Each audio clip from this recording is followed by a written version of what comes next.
Aš Laukių ąžuolas iš Lietuvos. Užaugau Žemaitijoje, Skuodo rajone, mažame Rukų kaimelyje. Ilgus metus stovėjau čia vienas, tarsi pamirštas ir nepastebėtas. Mano šakos šimtmečius matė daugybę rudens spalvų, o šaknys laikėsi giliai, net tada, kai atrodė, kad visi lekia pro šalį. Bet vis dėlto tikėjau, žmogus ir medis nėra svetimi.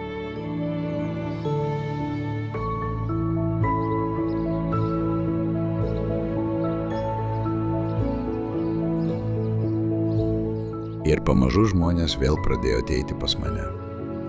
Atsiremti, prisiglausti, patylėti.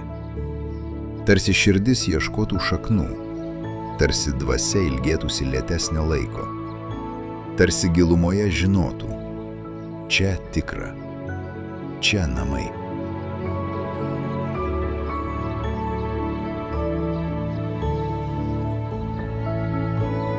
Ir šiandieną jūs visi čia, su pagarba, su širdimi, su meile. Atėjote ne tik pagerbti, bet padėkoti. Už pavėsį, už tylą.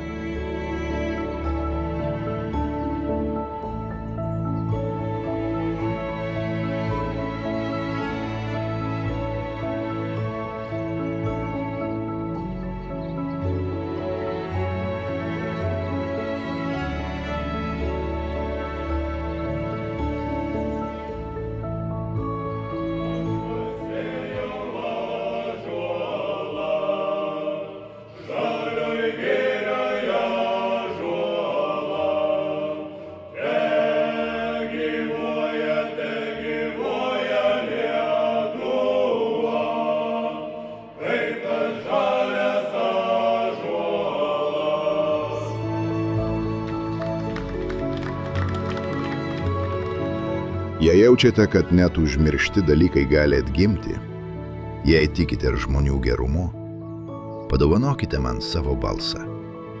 Ačiū, kad leidžiate man stovėti už Lietuvą. Ačiū, kad tikite manimi. Su meile laukiu jūsų. Jūsų Laukių ąžuolas.